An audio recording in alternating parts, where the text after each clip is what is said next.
Joko Widodo. Ini adalah kisah masa muda saya sewaktu memulai perjalanan hidup. Ini saya waktu kecil. Saya berasal dari kota Solo, Jawa Tengah. Saya anak sulung dari 4 bersaudara. 3 adik saya semuanya perempuan. Saya berasal dari keluarga biasa. Kami berulang kali pindah rumah kontrakan, rumah sederhana yang mampu dibayar Bapak untuk tempat tinggal kami sekeluarga. Bapak berjuang untuk hidup kami dengan berjualan bambu dan kayu di pasar. Ibu sangat gigih membantu Bapak.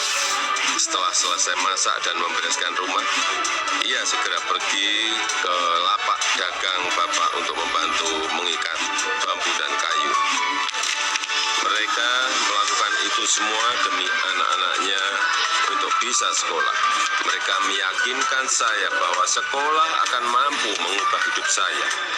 Perjuangan dan usaha Bapak sangat menginspirasi saya. Usaha Bapak berjalan baik, dagangan makin laku, dan saya tahu Ibu mulai punya uang.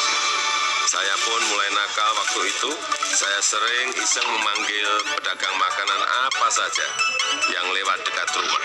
Tukang siomay, tukang bakso, tukang jajanan pasar. Ibu pun terpaksa membayar apapun yang saya pesan. Suatu kali saya asal manggil saja, ada tukang lewat di depan rumah. Saya pikir jual kue pasar, ternyata tukang arang.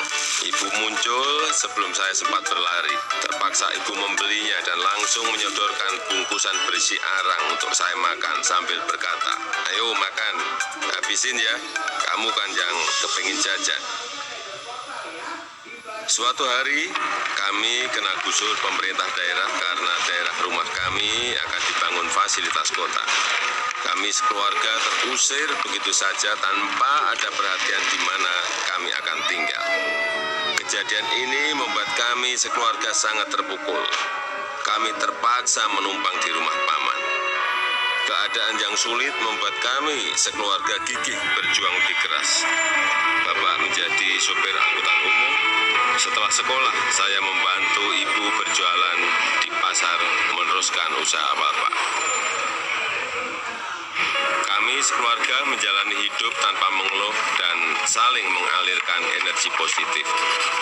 Bersama-sama kami berjuang untuk tidak lagi menumpang. Kerja keras tidak pernah sia-sia. Bapak bisa membuka bengkel usaha kayu. Setelah beberapa tahun, akhirnya uang bisa terkumpul untuk membeli rumah sederhana. Tahun 1980 akhirnya saya memutuskan untuk kuliah di jurusan Teknologi Kayu Kehutanan UGM. Saya memilih jurusan tersebut agar saya dapat belajar lebih mendalam tentang perkayuan. Saya ingin mengikuti sejak Bapak ingin membangun bisnis kayu Bapak menjadi besar. Ini saya gondrong waktu kuliah dan saya suka banget dengerin musik cadas dari Nazareth, Queen, Metallica, Judas Priest, Guns N' Roses. Saya juga hobi banget naik gunung, Gunung Lawu, Gunung Merapi, Gunung Merbabu, Gunung Kerinci, sudah saya daki. Menginjak masa penulisan skripsi di tingkat akhir kuliah, saya sudah agak kalem. Akan menginjak dunia kerja, saya memutuskan untuk lebih serius. Saya bertemu dengan gadis bernama Iriana. Dia teman adik saya yang sering main ke rumah. Pertama curi-curi pandang, lama-lama jadi jatuh cinta. Iriana orangnya sederhana dan itu yang saya suka. Pacaran waktu itu berat di ongkos tapi ringan di hati.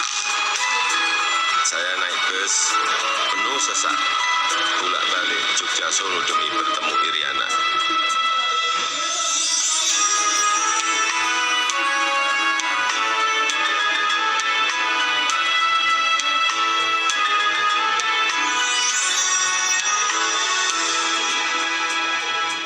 Lulus kuliah tahun 1985, saya melamar ke sebuah perusahaan kertas di Aceh. Setelah diterima, saya baru tahu akan ditempatkan di hutan rimba. Pekerjaan saya adalah mempersiapkan persemaian pinus untuk kemudian ditanam di lapangan di hutan-hutan yang gundul. Beberapa bulan setelah itu saya kembali ke Solo untuk menikahi Iriana dan menyiapkan keberangkatan kami ke Aceh. Masa awal pernikahan kami berada di dalam hutan rimba selama 2,5 tahun. Pada tahun kedua, Iriana sudah dalam kondisi hamil dan kita memutuskan untuk melahirkan anak pertama kami di Solo. Kembali ke Solo, mulai ikut paman bekerja di pabrik mebel untuk mencari pengalaman. Di sini saya belajar banyak tentang bagaimana menjadi pengusaha yang baik. Semua posisi pernah saya lakoni, di produksi, di pemasaran, semuanya pernah saya alami. Tahun 1987, anak pertama saya lahir, Gibran Rakabuming. Gibran itu singkatan dari gigih dan berani. Saya ingin putra pertama saya punya semangat hidup seperti namanya. Lahirnya Gibran juga memicu saya untuk mendirikan perusahaan pertama saya yang bergerak di bisnis mebel dengan nama CV Rakabu.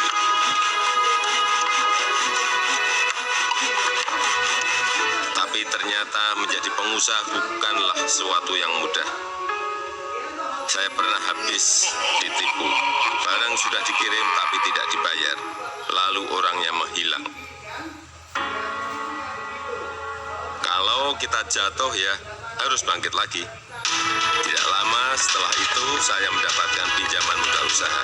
Dengan semangat untuk bangkit dan berkembang, saya bergerak cepat untuk mencari pesanan sampai luar negeri dengan cara ikut pameran-pameran mebel. Hasil usaha saya mulai terlihat, kantor tidak pernah sepi dari kunjungan pembeli. Di sini saya bertemu dengan pembeli dari Perancis bernama Bernard Jan. Dia yang memberi sebutan Jokowi untuk saya, untuk membedakan Joko Widodo dengan Joko-Joko lainnya yang banyak beliau kenal. Sejak saat itu, orang-orang lingkungan pengusaha mebel mulai memanggil saya Jokowi. Dua anak saya lahir setelah keadaan ekonomi keluarga membaik. Kahiyang Ayu dan Kaisang Pangarep. Saya ingin anak-anak saya mengenal sekolah kehidupan yang dilandasi perjuangan untuk mandiri, supaya mereka semua mampu membangun kehidupan yang kukuh. Keluarga adalah sumber kekuatan terbesar bagi saya. Saya yakin yang saya alami waktu muda sedang kalian alami sekarang. Tidak ada Jokowi hari ini jika tidak ada sejarah susah hidup saya. Teruslah berjuang mewujudkan mimpi-mimpi kalian. Mari kita terus bangun Indonesia maju.